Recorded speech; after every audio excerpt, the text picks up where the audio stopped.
Welcome back, everyone. We're here with our weekend edition of the show. The Cabral HouseCalls coming to you every Saturday and Sunday, answering our amazing community's questions. 6 questions answered on Saturday, another 6 on Sunday. All things wellness, weight loss, anti-aging, and always excited to be able to open up that big document, which I'm doing right now. So I always like to tell people, again, I'm not doing any prep work for it. I'm opening the document. I am answering this question as if you and I just bumped into each other, like we might at this October's IHP conference in October. And you just asked me a question. And as you ask me a question, I'm giving you a minute or two answer of where I feel you may not be looking, what you should be looking for, what you should test next, or simply a second opinion. But I have to just make sure you know that you are not getting any medical-based advice, medical treatment plans, medical cures, or medical diagnosis. All right, so since all of that's out of the way, we can now get into our questions. Just do keep in mind, we're about 12, 13 weeks in the queue on questions. So the best place to get your question answered is by first entering in your search term at stephencabral.com/podcasts, whatever the search term it might be, like Hashimoto's or interstitial cystitis or rheumatoid or nighttime urination, like literally anything.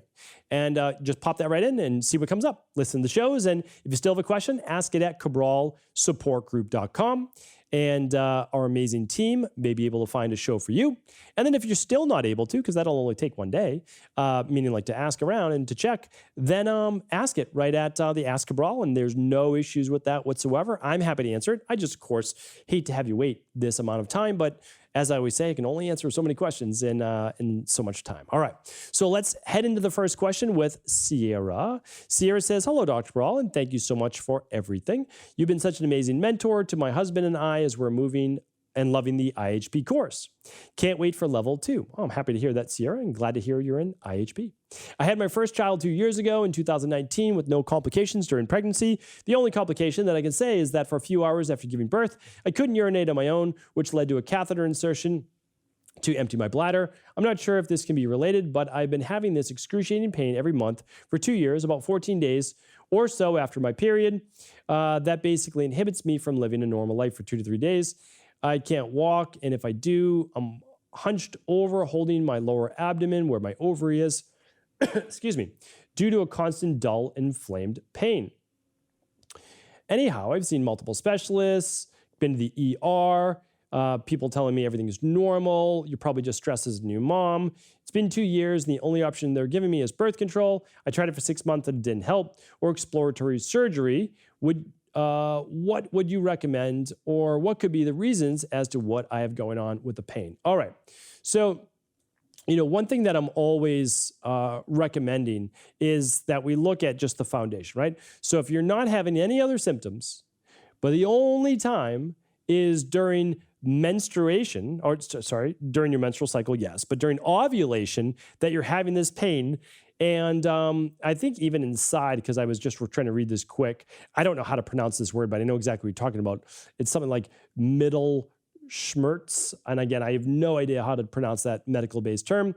But that is basically right around ovulation, days 14 or so, that you're getting cramp-like based pain. Again, we're just giving, again, what is conventional medicine really doing? They're just giving a name to the specific pain that you may have. So this can be follicle-based rupture. It can be specifically with the ovary itself. And I think that is most likely what's going on. Now, here's how we would help from a natural health perspective, okay? So from a natural health perspective, we would be looking at the big 5 labs. And we would be rebalancing everything that could be causing inflammation in your body. Because just remember, like in general, and again, I don't think that this would be caused by a catheter, like in my opinion, because we're not going anywhere near the ovary. So let's kind of take a step back.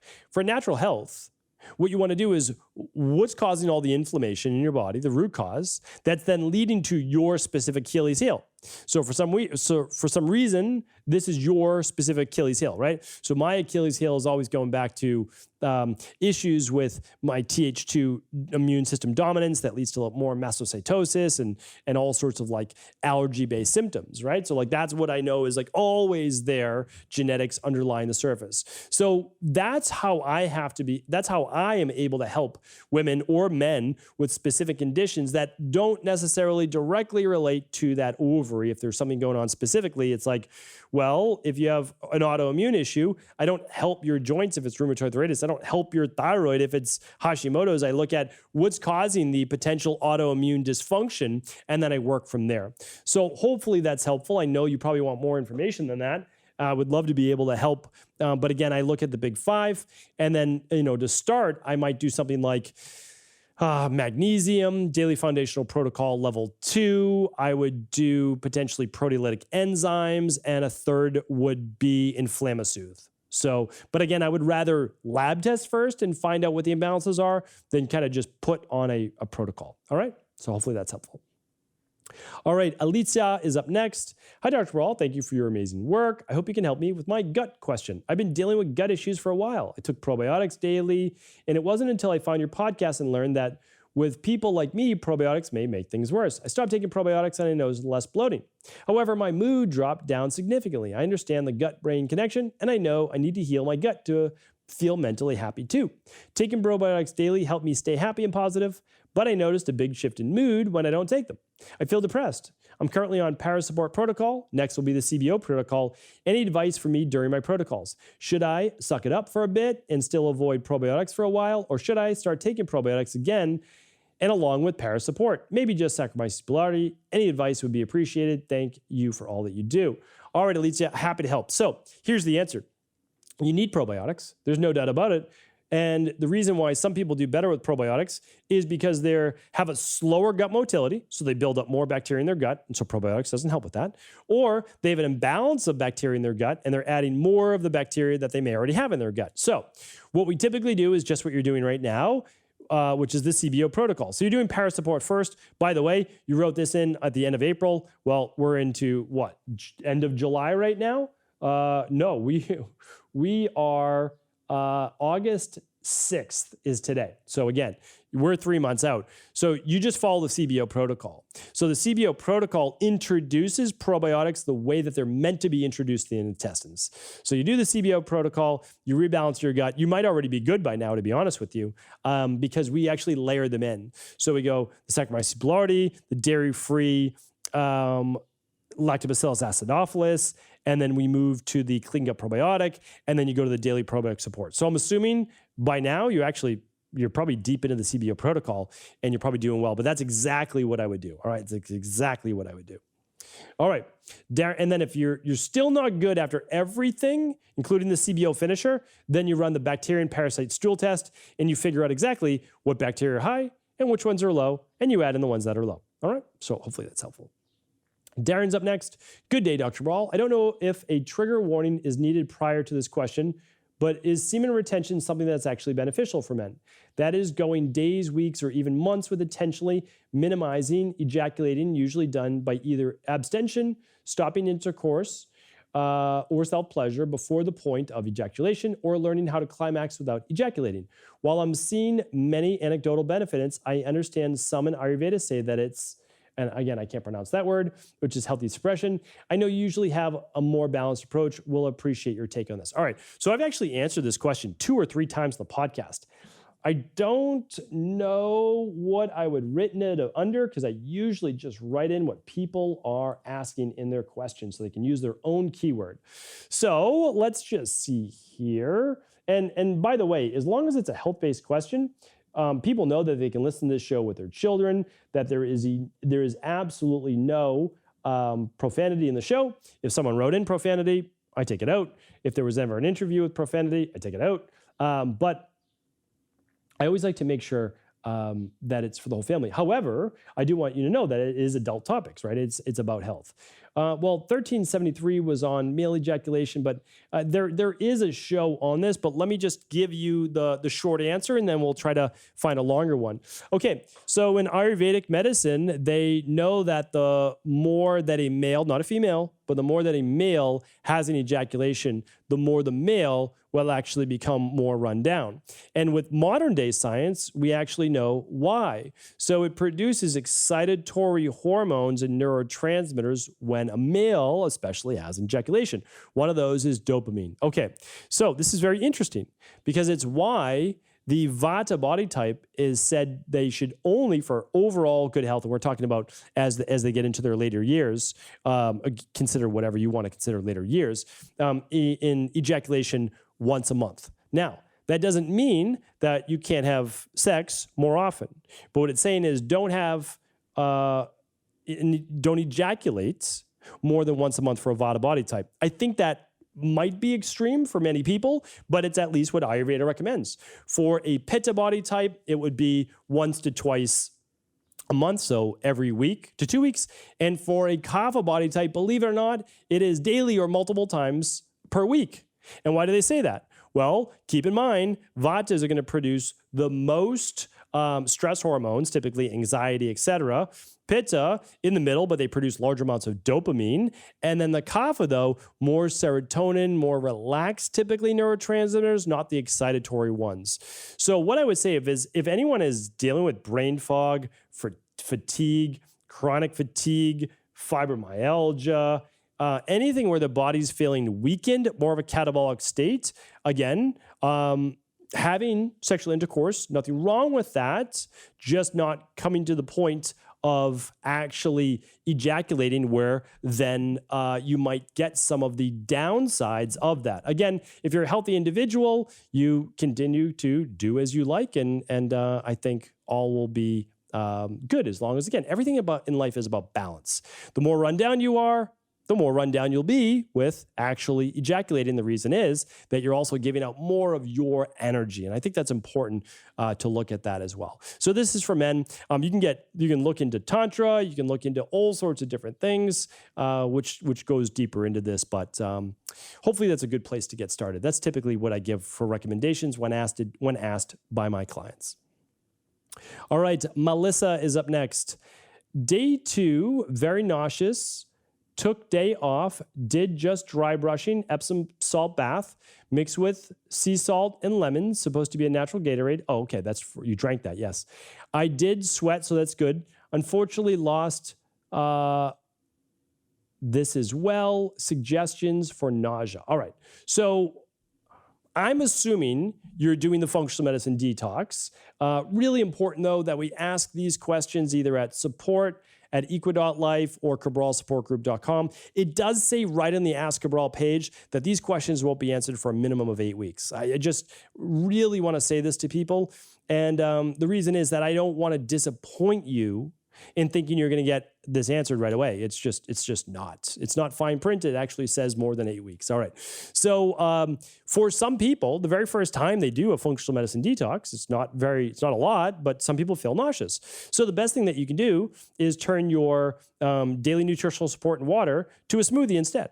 So just put in 1 cup of berries or eat some berries along the side just to calm the stomach. Again, if you're not used to going a day without food, you might just be dysregulating your blood sugar, dysregulating your blood pressure, and you might start to feel nauseous, right? It's not necessarily just from like what you're consuming. It actually can be just from low blood sugar and low blood pressure. So move on to the days 3 through 7 meal plan, no problem.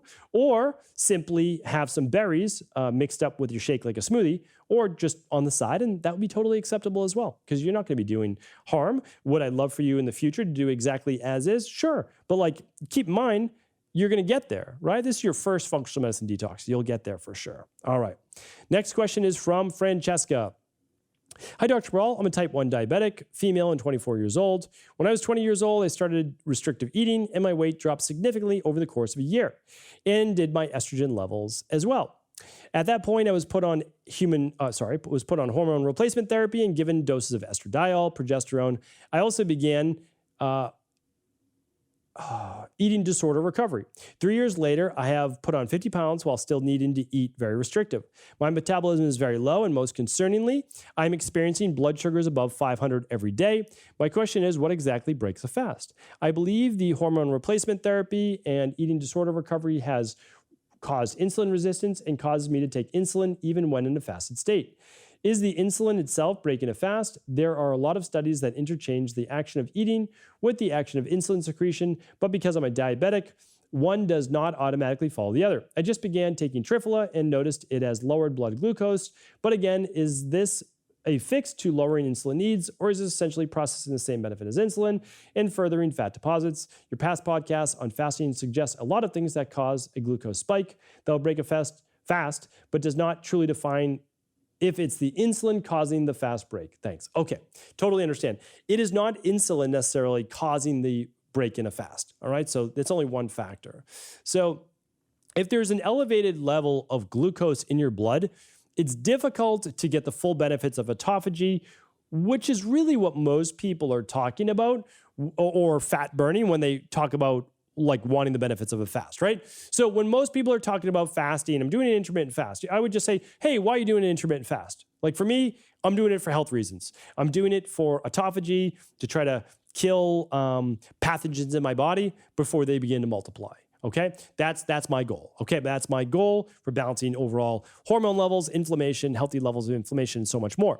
Now, some people are doing intermittent fasting because they want to burn more body fat, they want to lose more weight. Okay, that's their reason. So like those are the two main reasons. There are a few others, but those are the two main ones. Okay, if you have an elevated level of blood sugar, you're not really able to do either one of those, right? So let's not consider it just insulin. Now, if insulin levels go up, sure, but insulin doesn't just correspond to food. Insulin can correspond to stress. It can correspond to, oh, there's actually glucose in the bloodstream. And then your pancreas starts producing more insulin. I'm assuming you are a type 2 diabetic because you're still producing insulin, but I don't know that for sure. So again, I can't provide you medical advice, so I'm kind of moving around this question. You need to talk with your medical doctor, your endocrinologist about, hey, I'm thinking about doing this. And so typically when I work with diabetics, I am helping them choose 3 times of the day to eat every single day. And they do that within a half-hour buffer every single day, every day. And that's how we start to get the body far more balanced as it knows what's coming next. Okay. Then you'll work with your endocrinologist and you'll know how much insulin is needed for that specific meal. Okay, then what we do is we start to build in a normal intermittent fasting window. We also tried to do walking after each meal, which dramatically helps with what's called postprandial glucose levels. So that also does not allow us for great of a blood sugar rise. This is going to take weeks to kind of pull it all together. And then we're doing the big 5 labs and we're looking at, hey, what are the other issues? Gut issues, omega-6s for inflammation, hormones like elevated levels of cortisol, which can also increase blood sugar levels. So that's what we're doing. All right. So hopefully that's helpful. And if you only run one lab, run the stress, mood, and metabolism, which gives you all those cortisol and thyroid numbers. All right. Last question of the day is from Jenna. Jenna says, I heard that glyphosate will be banned in the US starting in 2023. Is that true? I am praying. All right. Good news and bad news, Jenna. Good news is finally they are banning glyphosate for lawns, gardens, home gardens, residential use. No more sales of glyphosate for residential use. However, I have not seen that they are going to ban it for like crop production, right? So the majority of glyphosate is used for crops, for spraying all over soy and corn or other things like that. So is it banned for that? Not that I've seen yet. I'm hoping so. Here's what I want you to be a little bit leery of. Wary, I guess, one or the other, is that I just want to make sure that it's not replaced with something equally as bad that they say right now is safer, okay? So let's be careful with that. But yes, good news is we got a win in our column, 2023, starting next year. Excuse me. Glyphosate will be banned for residential use, which is really great because like us, we don't spray our lawn. We actually use an essential oil-based spray for ticks and things like that in Maine. But What if my neighbor does? So luckily my neighbors don't, but a neighbor could be spraying glyphosate all over maybe their lawn, right? Or their garden or whatever, and it blows into yours. Not good, right? Especially if you have windows open, things like that. So the good news is that won't be the case in a year from now. So yeah, we got a win there, which I'm very, very happy about. All right. Thank you, everyone. Appreciate you. I'll be back tomorrow answering 6 more of our community's questions. Take care.